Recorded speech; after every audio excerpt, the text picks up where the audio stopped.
and welcome to Flash Forward. I'm Rose, and I am your host. Flash Forward is a show about the future. Every episode, we take on a specific possible, or sometimes not so possible, future scenario. We always start with a little field trip into the future to check out what is going on, and then we teleport back to today to talk to experts about how that world that we just heard might actually go down. Got it? Great. This episode, we are starting in the year 2064. Oh, and there is one curse word in this episode, just FYI. Okay, on to the future.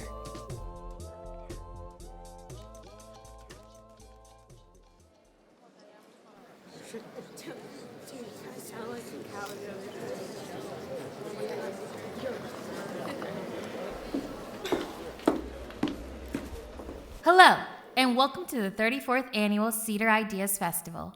My name is Naomi Jackson, and I am so excited to have you all here. As you might know, my day job is editing the Pacific Magazine, which brings you complex perspectives on big ideas. For the magazine, we spend a lot of time thinking about big why questions. Why did this happen? Why is our country set up the way it is? Why are some people happy or unhappy? Why do we make the choices we make, as both individuals and as a collective? And when it comes to not just understanding behavior, but shaping it, there is no one more experienced, more impactful, more visionary than our keynote speaker. Dr. Sandra Bowles has spent over 50 years developing and shaping iconic campaigns that have really shifted the course of history. From Gucci to SpaceX to the CDC. For decades, she was anonymous, known in the industry simply as SB, a mysterious genius who would swoop in to solve problems and deliver perfect, groundbreaking campaigns. Today, she's a professor emeritus at Howard University and consults for national governments, high-impact brands, and international superstars. And tonight, she's here to give us a glimpse into how her mind works and what it takes to shift the narrative. Please join me in welcoming Dr. Bowles. Thank you. Thank you for that lovely introduction, Naomi. It's an honor to be here. I admit I'm still getting used to being a named figure. It's lovely, of course, to be recognized, but there is something quite nice about anonymity, too, along with it being a nice marketing strategy, of course. When Naomi asked me to come and talk about my work, I wasn't quite sure what to say, but her framing of why do people make choices resonated with me. Because really, when you think about advertising, it's all about convincing people to make the choices you want them to make. And I use that word, convincing, not tricking, not forcing, not bribing, convincing. If you want your campaign to really work in the long run, you have to convince someone to do something, whether that's buying a coat or washing their hands. Convincing someone requires knowing why they don't want to do whatever it is you want them to do. What is the dialogue in their head saying? You don't need this. What does the little angel on their shoulder say to them to rebut you? You have to know that. You have to figure it out. And if you get that wrong, you're never going to succeed. Let me give you an example. Early in my career, after I'd made a name for myself here and there as someone who had big ideas and who could pull them off, I was handed a really big challenge. It was 2035 and things were dark. Everybody was getting sick. I'm sure you remember. People were sick and they were tired of being sick, tired of listening to public health instructions go back and forth and back and forth. We had just come out of a back-to-back pandemic. We thought we were in the clear and that we could finally go back to normal. Hug our friends, have parties, sing karaoke. We all wanted the scientists to just take a break, take a day off or something. Meanwhile, their messaging was all muddled up. It was bad, but not a pandemic. Or at least not the same kind, right?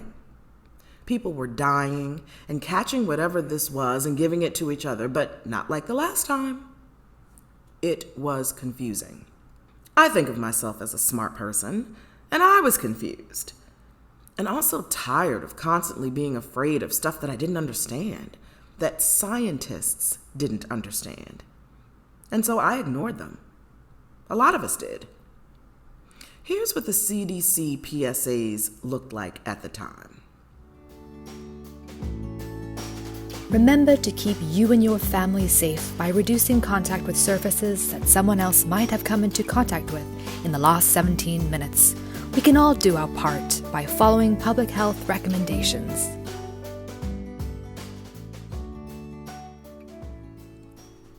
Do you remember these? I remember ignoring them. And then I got a call from Atlanta, from the head of the CDC, who basically said, "We need your help to save millions of people's lives." And I mean, how do you say no to an ask like that? So I flew down to Atlanta, and I figured out what we needed to convince people to do, and it was actually all about convincing people to not do something. No touching. And this was the confusing part, right? For so long, it was don't be around people, don't breathe in their germs. But now it was slightly different. You can be near them, but don't touch. Touching is the problem. Hang out all you like, scream all you like, but don't hug.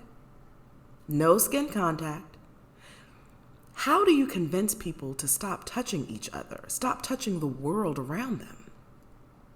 Well, first you have to get them to even think about touch in the first place, right?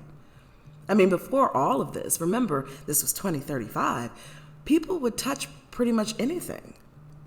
I know it sounds bizarre now, but you remember that, don't you? Or maybe you're all too young. But we touch everything. We'd shake strangers' hands. We picked up fruit in the store just to touch it and then put it down again. Nobody cleaned the handrails. How do you convince people to stop doing something they don't even realize they're doing? I decided to start with the touching that we think about, the intimate, sexy stuff. That's where we started. So we released this ad campaign. Touch, our most sensitive, intimate sense. The key to our brains and our hearts. Touch, the key to our future. Protect it. Make touch matter again.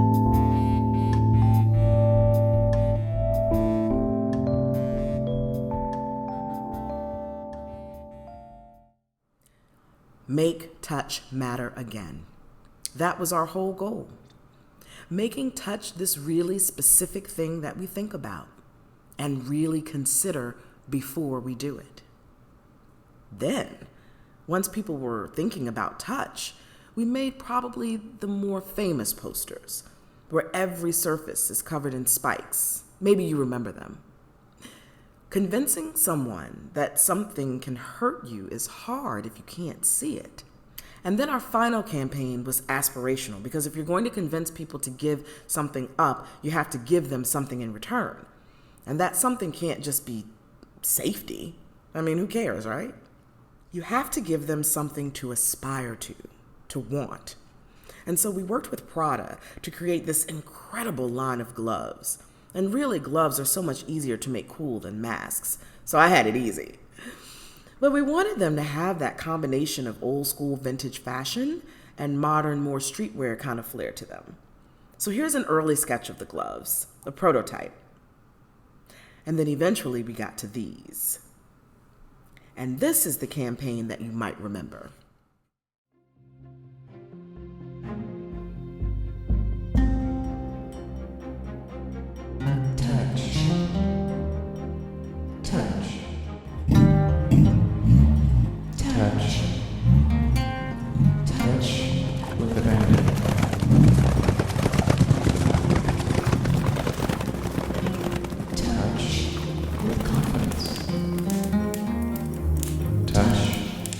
with gloves.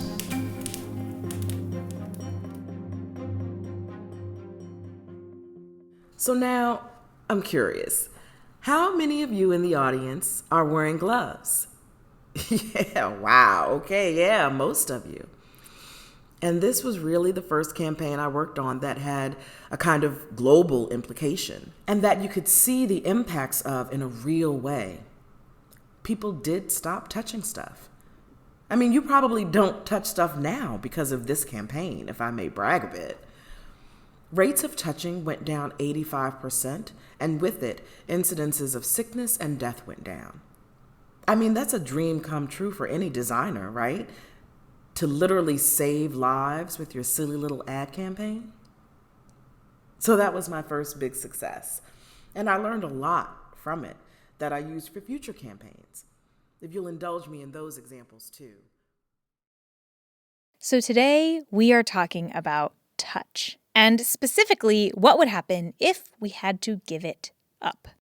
Over the last year or so, a lot of people around the world have experienced a sudden shrinking of their world.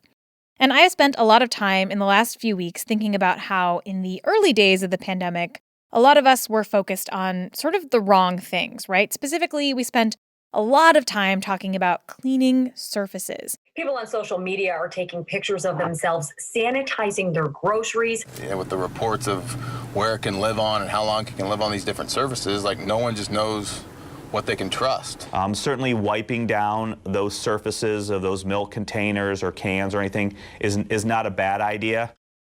It turns out that's not generally necessary. This is a respiratory virus. In order for a respiratory virus to infect a host, it has to get into their respiratory tract. The easiest way for that to happen is by breathing it in, inhaling it in, or potentially touching it or getting splashing into your respiratory tract. This is Dr. Angela Rasmussen, a virologist currently working at the Georgetown Center for Global Health, Science, and Security, but soon to be the head of her own lab up at the University of Saskatchewan. Now, you can get COVID-19 from touching stuff. The virus does live on surfaces. There was a guy who got into an elevator, blew his nose into his hand, and then touched a button on the elevator, getting snot or, snot all over. Actually, snot was the term they used in the paper, getting snot all over that elevator button. A little while later, somebody else got in the same elevator. They couldn't find another way that he had been exposed. And of course, he got SARS coronavirus too. And so it was assumed that by touching that snot-covered, virus-covered elevator button, that he got virus on his hands, and then he probably touched his nose or his mouth and became infected. Yes, you did indeed hear that correctly. This person blew their nose into their bare hand and then touched an elevator button with that hand. The thing I've learned is that people are just gross, and it's not just little kids. People can be really gross. But looking back at news stories and tweets from about a year ago, I started thinking about what it would be like if there was some kind of really deadly disease that was only transmitted by touch. Something that you couldn't get simply by being near someone, but you could get if you touched them. What if we could never touch each other or our world the same way again? How could we convince people to stop touching stuff? You heard about that in the intro. Oh, and those ad campaigns that you heard about in the intro, I actually commissioned an amazing designer to make those posters real, and you can find them in the blog post for this episode at flashforwardpod.com. So the first thing we have to figure out for this future is what exactly this disease is. And to figure this out, we have to understand how diseases actually enter your body in the first place. Most infectious diseases, most bacteria and viruses, they can't just absorb into your body through your skin. The surface of your skin is essentially a mat of dead skin cells that are full of this protein keratin, and that actually forms a pretty solid barrier. The other reason is that they are dead. So viruses are obligate parasites, and they have to have a living host cell to replicate in. They can't infect really a dead cell. They could maybe infect and gain entry to a cell that had just recently died, but they wouldn't be able to productively replicate in that and establish an infection. They need an easier entry point, an unprotected route into your body. Your eyes, your nose, the inside of your mouth, vaginas, rectums, all those sensitive orifices of your body that don't have that tough layer of dead keratinized skin cells on the surface. That's why those are good routes for a pathogen to gain entry. Is there a virus, bacteria, something that is truly only transmitted by touch? Obviously, there are like fungal infections that you can get on your skin that seem to be from that. But like when you think about just contact transmission, like what are the first things that come to mind? Yeah, so this is a complicated question. It's deceivingly complicated because I can't think of any that are transmitted just by touch, meaning that your skin cells are going to get infected with the virus that comes into contact with them. You can certainly get some viruses if you have, say, a cut on your hand and you touch a source of virus. There are many viruses, bloodborne viruses like hepatitis C virus, for example, that are transmitted mostly these days by injecting drug use here in the U.S. Or HIV is another one that can be transmitted parenterally, basically through exposure to blood. But somebody with an intact like skin is not going to necessarily be susceptible to that just by touch. There are some viruses, and this is where this gets complicated, like, say, norovirus. Everybody knows about norovirus. It's incredibly infectious, and you can get that from basically being exposed by breathing, by exposing your oral mucosa to those virus particles. And that's why it spreads like wildfire through cruise ships and shared bathrooms and things like that. You can also get it by touch, but it's not getting in through your skin. Some viruses live on surfaces for way longer than others. So things like herpes and smallpox virus. Those were transmitted by fomites, or thought to be transmitted by fomites, because their genome is very stable. Herpes and smallpox have DNA genomes, whereas something like this current coronavirus has an RNA genome. The RNA genome itself can be very easily destabilized. It can be degraded very quickly by either environmental conditions like temperature changes. It can be degraded by RNases or ribonucleases, enzymes that degrade RNA that exist ubiquitously in the environment. Thankfully, we know how to treat most herpes infections, and we have a vaccine for smallpox. I would say that we should be glad that our forebears were all vaccinated against smallpox, because that's certainly something that was transmitted by fomites. But of course, it's hard to look back at some of the things that were transmitted by touching a rail, like smallpox, which is incredibly lethal and horrible disease, and you don't want to get smallpox, because our hygiene standards have changed drastically. Our cleanliness standards have changed drastically. So to figure out what this potential nasty thing could be, I did a deep dive and I came up with this whole long list to ask Angela about. So fungal infections, no, those mostly get into your body through the air. Prions, like mad cow disease, those are terrifying, but no, not transmitted by touch. There's a reason why like the entire world that does eat beef is not dying of mad cow disease. I mean, prions, like, it's real bad if you get a prion disease, no question. But you're not likely to get one. Helminths or botflies are also very gross, but probably not going to become a pandemic. In doing this research, I also learned about something called cutaneous anthrax, which is a bacterial infection that you see in people who handle animals and leather workers. So cutaneous anthrax actually doesn't just cause anthrax when it gets on your skin. It's getting into like some kind of cut or rash. Like you have to have some kind of breach of skin barrier integrity in order to get cutaneous anthrax, when you get it, it sucks. It looks horrible, but you aren't going to get cutaneous anthrax just from handling anthrax spores if you don't have any cuts or rashes on your skin. Basically, it's really hard to think of something that could become a big global pandemic, but that was only transmitted by touch. If it was something that you could get just by absorbing it through the skin, then I don't know. Honestly, we'd be fucked. But I think that that's very unlikely. Now, that doesn't mean you should stop washing your hands. The thing about infectious diseases is that they're not playing interdimensional chess here. Viruses don't think about anything. They don't have brains. They're not sentient. They are just little machines, basically, that are trying to make new viruses because that's what they're programmed to do. And they don't really care whether they're flying through the air, whether they're floating in the air, or whether they're on a surface. If they find a cell that they can infect, they're going to infect it just because they've been programmed to do so. Most diseases can be transmitted in more than one way.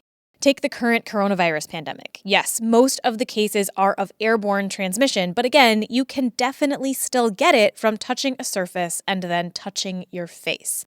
You should wear a mask and wash your hands. But this is Flash Forward, and we don't necessarily have to stick to the rules of reality. So let's say that we do live in this future with this sort of mythical disease that spreads only by touch. So you can be around people all you like, you can stand next to them, be in the same room as them, but you just can't touch them or really touch anything. Angela says that overall, the public health recommendations would probably be kind of similar to what we've seen in the last year. You know, people would wear masks that would keep people's hands away from their faces. People would socially distance. I guess they wouldn't have to worry about ventilation if it was just via close contact transmission. Along with masks, we might also wear gloves around all the time. Now, a few years ago, we talked on this very show about the rise of face masks as a fashion item in the future. And frankly, I maybe should have invested in face masks then because we were way ahead of the curve. And in this future, the preventative accessory would probably be gloves. Fancy gloves, streetwear gloves, branded gloves, specialized gloves that actually fit you if you have small hands like me. Would you buy Flash Forward gloves? Should I not miss my chance again this time? Probably I will miss it, and we will see. Personally, I would love that. Like, I love all those old movies where people are wearing like elbow length gloves. I would absolutely adore gloves to make a comeback. But Angela also says that we should remember the role of things like masks and gloves in public health. They are one piece of the puzzle. They're not magical barriers. I think that there's still a lot of opportunity for those types of PPE to become useless if they're not made out of the right materials, if they're not fitted properly, they're not worn in the right circumstances, they're not changed enough. So I'd be perfectly content with people just having more consciousness about hand hygiene, about keeping commonly touched surfaces clean and disinfected. More important than cool gloves, if we really want to prevent the next pandemic, whether it's about touching things or not, we need to also have things like paid sick leave, so people who aren't feeling good can actually stay home. Public health has to weigh a lot of different considerations, and not all of them are biological. Many of them are cultural, and how people react and interact with each other. Maybe we all just evolve into avatars and all the people's bodies go somewhere else. But first, a quick break. Okay, so we're in this future where we can't really touch anything without risking contracting some deadly disease. So the first thing that would probably happen once we figured out that touch was the transmission method is fire. I think people would go to the place of destroying the objects. This is Dr. Catherine Kudlik, a historian and the director of the Paul K. Longmore Institute on Disability at San Francisco State University. So like during the plague years, they burned clothing, they burned mattresses, they fumigated, and it might even lead to a new kind of airborne problem if everybody's burning their mattresses and clothes that they've touched as a curative sort of thing. You got all the smoke and the whatever. But I think that would be the initial reaction. If you have ever had bed bugs, you might actually understand this impulse. If you have never had bed bugs, count your lucky stars or thank whatever God you believe in and knock on all the wood because, trust me, it is horrible. And you genuinely do want to burn down your entire apartment. Anyway, whatever we did not destroy in this future, we would try to clean. Sanitizing wipes and, sanitation locks and things like that. Sounds familiar, doesn't it? That you'd go through the ritual we went through in the first weeks of COVID of, like leaving your groceries outside and wiping them down and all of those things. But I do think there would be a tendency to just really throw stuff out. It might even change our relationship to stuff, I also called Catherine because not only is she a historian of epidemics, she also has another expertise. Catherine also studies disability history and is legally blind. And I was thinking about blind people because if we're out there touching everything to see it, that's not, and you don't know how to keep 6 feet away, or you can't confirm all the time that you're 6 feet away from another person. It seems to me that that's a kind of risky situation in an epidemic. And I called her because I was thinking about who would be the most impacted by a world in which you really shouldn't touch anything. Blind folks use touch in all kinds of really interesting and unique ways, but maybe the most famous is using touch to read.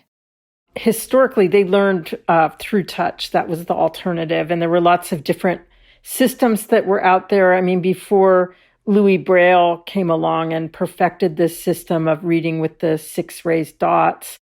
If you've never watched someone read Braille fluently, I really recommend it because it is actually incredibly impressive. But unfortunately, Braille has kind of fallen out of favor. In fact, some estimates suggest that today, less than 10% of blind people actually read Braille. And that's because there's been an assumption that technology fills the gap, but also there's been cutbacks in education. And so the teachers that would have been teaching blind kids this, there are a lot fewer and further between. So they're mainstreamed in schools, and there's no real critical mass of people all learning Braille once you have people dispersed in all these different schools. And then there's the shame factor because people view blindness as like this terrible thing. And if you have to resort to Braille, it's seen as this capitulation. Today, there are all kinds of technologies that people can use instead of Braille, but they don't actually fully replace the system. Oh, no, it's a terrible, terrible loss because if you think about it, learning to read with your fingers, if you can't see, that's the only way you're going to learn how to spell and do punctuation. It's the only way you're going to learn basic grammar, because if you're not seeing it, you're not going to hear it on a tape record, on a voice recording or anything. You won't know what those words are. And it's always interesting to me. I always know when I get an email from a blind person that's never learned Braille, because the spelling is absolutely atrocious. It's all phonetic, and it's not their fault. It's what they know and what they learned and what they were exposed to. But it's heartbreaking because then it leads to lack of employment, lack of opportunities. All of these things kind of compound on each other. I mean, I even think, although your epidemic story aside, I think it would be really, really fabulous if everybody learned Braille. Wouldn't that be the coolest thing? You'd have this other arrow in your quiver to be like communicating and understanding and getting knowledge into your body, quite literally, in ways other than through your eyes or your ears. I have actually tried to learn Braille in the past, and it is very, very hard. But now I'm sort of inspired to try and pick it back up again, because it really does feel like this sense that I haven't developed very well that is sort of going unused. So if anybody wants to learn Braille with me, head to the Flash Forward Facebook group and say hello. Maybe we can have like a little Braille learning club. Of course, losing touch would not just impact folks with visual impairments. I think there's a kind of a sense of touch that's really, really profound, and it goes into our hardwired selves to think of how we know things, and really it solidifies it, I think. And to get to probably anticipate one of your questions, I think if the sense of touch is jeopardized, it means that this certainty and this foundational grounding of the human body is taken away. And that's really, really tough. In fact, there is plenty of research that suggests that touch is really important for our human development and our health. Touch is definitely understudied as the first sense to develop in the fetus. It's basically the skin is like an external nervous system. It's hard to imagine what it would be like to be without touch. This is Dr. Tiffany Field, the director of the Touch Research Institute at the University of Miami School of Medicine. And one of the questions I had for her was honestly kind of embarrassing, but it was, what counts as touch? Like, does it require skin-on-skin contact or just a certain amount of pressure or what? Apparently, there is no one official answer, but most of Tiffany's work defines touch by pressure and movement. So if you take your hand and you move it across your forearm such that the skin moves, that is activating enough of the receptors on your skin to make a difference. That occurs when you're being hugged. That occurs when you're getting a good handshake. That occurs when you're doing all kinds of different exercise. You're moving the skin. And what we found basically is that moderate pressure touch achieves all of the physical and psychological benefits that we've reported. These benefits include everything from keeping your immune system running better to pain reduction to better sleep. Right now, about 68% of Americans say they feel touch deprived. We are not hugging our friends and family, bumping up against other people at a bar or a concert, or crammed into rides at amusement parks. And that's with a virus that is mostly airborne, mostly not transmitted through touch. In our theoretical future world of this episode, it would be even more severe. It's sort of ironic that during a period when we can't touch each other, when touch is so good for the immune system, and especially for warding off viruses, here we are, we can't be touching. And this would be one of the biggest challenges in this future for public health recommendations. Anytime you're trying to figure out how to keep people safe during a pandemic, you have to think about not just the risk of the disease, but the risk of the recommendations too.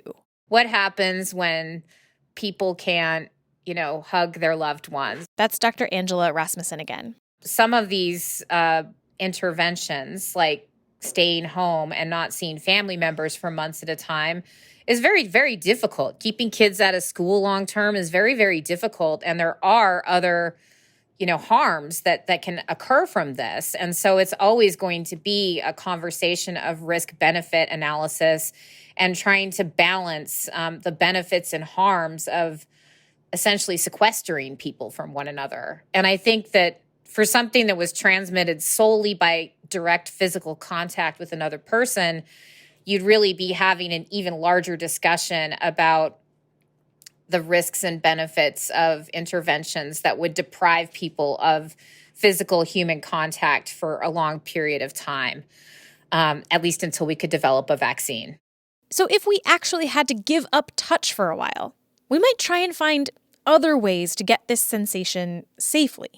I mean, the other thing to think about is the role of pets and like whether pets would take on a new meaning, like, we're going to pet our cats, we're going to breed for certain kinds of furs or, kind of coats and, that allows, do they transmit this pathogen? So, or is that does that become our stand-in or even artificial something or others, growing some weird plant that would like be the thing that everybody would want to touch because they couldn't touch anything else or, I mean, you think about something like rosary beads or, something like that these religious practices along, they're part of realizing that people need to be connected in some way, in a tactile way, whether we touch a plant or in a ritualistic way or some other way. We've got these items in our lives that have significance, and who knows, maybe there'd be a new a new probably, everything, there's a market. No matter what you breathe, and there's a market now. But to think about ways that people can actually connect with these objects that are living or non-living, inanimate. Catherine is right, of course. There is a market for everything. And in fact, there has been a market for touch-based objects for a long time. And when we come back, we are going to hear about some of the ways technology could replace touch and whether it will ever be as good as the real thing. But first, a quick break. Okay, so before I started working on this episode, I will admit that I did not spend a lot of time thinking about touch.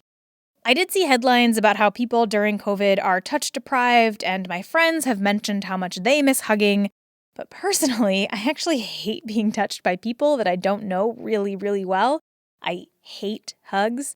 So frankly, if we could just elbow bump forever, I would be totally happy with that. But the reality is that touch is really important, even for me, a cold-hearted hug hater. And if we had to go cold turkey on it, it would probably be pretty bad. And in the place of real touch, we would probably see a lot of money pumped into touch simulators, touch replicators, stuff that can scratch that itch, both literally and figuratively. And in fact, this idea of quantifying and replicating touch, it has a really long history. One of the things that was really revealing for me about this project was learning how far back this history goes. And there's this wave of experiments growing in complexity from the mid-1800s on. This is Dr. David Parisi, a professor at the College of Charleston and the author of a book called Archaeologies of Touch, Interfacing with Haptics from Electricity to Computing. In the 19th century, researchers realized that amidst all of the other research going on around the human body and how it interfaces with the world, they were leaving something out. We have a lot of data, we have a lot of studies, we have a lot of philosophical thinking about sound, about vision, and we have this gap in knowledge around touch. There are a lot of reasons why touch was, and still is to this day, kind of ignored. I think part of the challenge concerns sort of a Christian theological distaste for the body, right? Like a desire to transcend, a notion that seeing is really the pathway to knowledge, that seeing is the pathway to the divine. So I think that plays into a lot, these sort of cultural prohibitions around touching. There's actually an amazing experiment called the Electrified Venus that we don't have time to talk about right now, but I am going to talk about on the bonus podcast this week. It involves kissing and wax and a man cranking a big electrical wheel, and it is bizarre and amazing. There's that dangerous line between touch and desire, right? Between touch and sexuality, and that dangerous line between touch and pain, too. And maybe that is one of the reasons why these 19th century researchers decided to come up with a new word to describe what they were studying. Something other than touch. So they come up with this new term, haptics. They use it to mean the science of touch. Yes, haptics. That does sound far less intimate. And in their study of haptics, researchers really wanted to understand just how sensitive our sense of touch could be. If you think about, say, sight, we talk about the various colors that humans can see, which wavelength, our depth of field, how fast we can process images, and these scientists had the same questions about touch. My favorite example from that I talk about in the book is this apparatus for studying simultaneous touches. The apparatus for simultaneous touches looks a little bit like the machine from The Princess Bride. As you know, the concept of the suction pump is centuries old. Really, that's all this is, except that instead of sucking water, I'm sucking life. What they were trying to figure out in the 1890s was how many different places on the body you could discriminate tactile contact between, right? So if you are, can you tell if you're being touched 5 different places at once? Can you tell if you're being touched 6 different places at once? Where is this sort of threshold for your tactile attentiveness? That's, I think, a fascinating question to think about. And the way that they spoke to this question, the way they resolved it, was to build this frame that you would step into with all these little pockets of air around the frame that they could inflate using like a bellows, like what you would use to fan a fire. And they could inflate these bellows, and then they would ask the person in the frame, okay, like how many different points do you feel? And this research is actually really important for our future scenario, because if we are going to try and replicate touch, if we are going to try and invent some kind of glove or even like a bodysuit that makes it feel like, say, rain is falling on you or someone is hugging you or a cat is climbing into your lap, we need to understand how the human body and brain perceive touch. How much input of what kind can we actually parse? Many years after this apparatus for simultaneous touches, researchers tackled another angle of this question. This time, it was for the purposes of war. And this was a device that was intended to be a replacement for Morse code or be a better Morse code. And what it consisted of was 5 vibrators, 5 motors positioned around the skin, different spots on the skin, around the torso. And each motor was capable of 3 steps of duration. So short, medium, long, and 3 steps of intensity, low, medium, and high. So 9 signals per motor. And then with those 5 different motors, you've got a 45 character language that they can assign letters and numbers to. And the inventor of this system, Frank Geldard at the University of Virginia, had to figure out just how quickly radio receivers could read these touch messages. And it used a lot of that same data that they had generated, a lot of those same experimental methods from the 1800s. So that question of, how many motors can we use directly relates back to that question of how many different spots in the body can you perceive touch. Geldard imagined that maybe one day all radio operators could be trained on vibratese. Yes, that is what it was called. And the military could transmit messages much faster than with Morse code. Today, sadly, nobody is wearing a vibratese vest, but there have been devices that translate the visual into tactile sensations. In the 1960s, a researcher developed something called a tactile television. It's an array of again, like little vibrating nubs that the initial version was done using a modified dentist chair. So someone would walk around with a video camera and point the video camera at an object, and it would this device, this tactile television system, would transcode that image into basically an array of vibrating dots projected against the subject's back. Now, this is not HDTV here. We are talking about a pretty low-resolution image, just a bunch of different dots. But the idea is that over time, your brain can learn to see these images more and more clearly. This notion that you can translate your brain, if you sort of brute force these images, these tactile images into the brain will learn to receive them, render them as visual images over time with training. It's very similar to the vibratese system, right? Like eventually, with enough training, your body will or your brain will acclimate to it. Around the same time as the tactile TV was being developed, another device hit the market that a lot of people actually miss. The device that's super cool that a lot of blind people are really bummed has disappeared from the landscape. It's a technology that kind of not many people know about anymore. It's called the Opticon, and it allows people to not just read words tactily, but to look at maps and see paintings, and it's a way to render visual imagery in a tactile way. And the people that used it, they just love this stuff. They're just so excited. It could communicate in a really great way tactily. Unfortunately, the Opticon was discontinued in 1996, but there are blind folks who still use them today. And in our future world, we might all be using them to get a feel for the world around us. In fact, in the early 2000s, there was kind of a hybrid version of the Opticon and the tactile TV. So what they did was they shrank it and they made it mountable in your mouth, and then it projects the image onto your tongue. So your tongue is obviously has a very high density of touch receptors in it. much more accurate, much more high resolution. These devices are still being developed today, mostly for blind people, but in our world of touch deprivation, could we also use them to simulate other inputs, to make it feel like we are getting a hug? Could your tongue implant talk to sensors in your smart shirt and make you feel pressure here or there, even while maintaining a safe, non-touching distance? And there is, in fact, a huge industry investing a lot of money right now into these questions.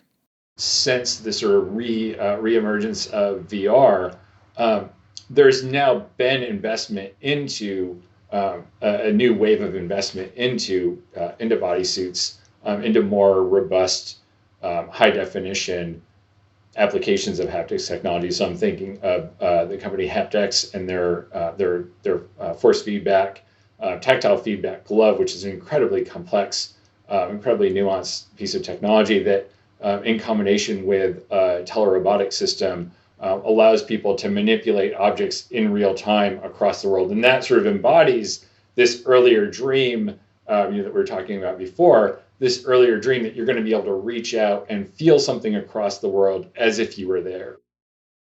If we can't touch the world around us or our friends, we might revert to the next best thing, a simulated version where we can. I think one of the reasons that the promise is so endlessly appealing is because it sounds really fantastic, right? Like, it sounds really wonderful. And I think part of the challenge is we constantly make this analogy to, and it's an analogy I made a little while ago, we constantly make this analogy back to image and sound recording. So we think about this as just sort of the next step of technologizing the senses, the next step of stimulating the senses using technology. And so the promise, we move very seamlessly from talking about technologizing vision and technologizing hearing to technologizing touch. So what can this do if it ever realizes that promise? It makes travel sort of unnecessary, right? So if I can, don a VR bodysuit and feel like the wind is blowing against my skin and feel raindrops on my skin, or I can feel the caress of someone who's not near me. If I can feel those sensations very accurately, all of a sudden the promise of the real world sort of goes away and gets supplanted.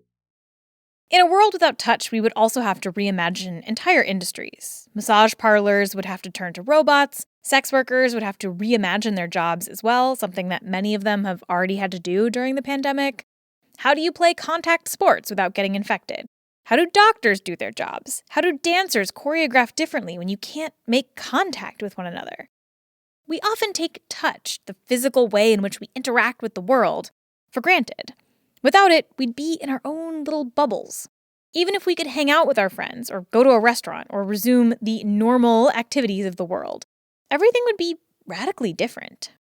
And Catherine thinks that maybe we are due for a resurgence of touch appreciation. I mean, the thing that's interesting about touch is it's seen as this retro sense. It's kind of all seen as analog somehow. And yet, I think, honestly, if we look to the future, there's going to be a sense of touch that's going to, propel people into some other future that we might not know about yet. That we will revisit touch and rethink it and, re-engage with it, somehow be more aware. What happens if we really revalue touch? And will we when this pandemic subsides? Or will we go back to kind of forgetting about it? While working on this episode, I've become acutely aware of all of the stuff that I touch. My dog, my plants, my own face all the time. There's this little sculpture that I made that sits on my desk, and it has little spikes on it, and sometimes I hold it and push the little spiky bits into my palm just to kind of see how it feels. I never thought about touch that much, and while I don't like hugs, it would be really, really terrible to lose it. Thankfully, this future is super unlikely, so go forth and touch stuff, you monsters. But also, please do wash your hands.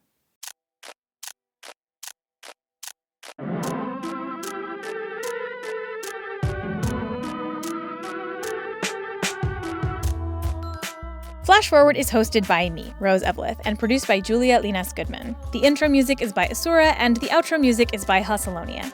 The episode art is by Matt Lubchansky. The voices from the future this episode were played by Shara Kirby, Rachel Lara, Jake and Rory Terracina, Catherine Dolans, and Rochelle Claiborne. The posters from our future were designed by the amazing Sar Rodenklau. You can find those on the website. If you have an idea for an episode, you can send us a note about it on Twitter, on Facebook, or by email at info@flashforwardpod.com. Julia and I love hearing your ideas. And if you think that you've spotted one of the little references that I have hidden in this episode, you can email us there too. If you are right, I will send you something cool. If you want to talk about this episode and all the stuff you want to touch, or you want to talk about some other episode or just the future in general, you can join the Facebook group.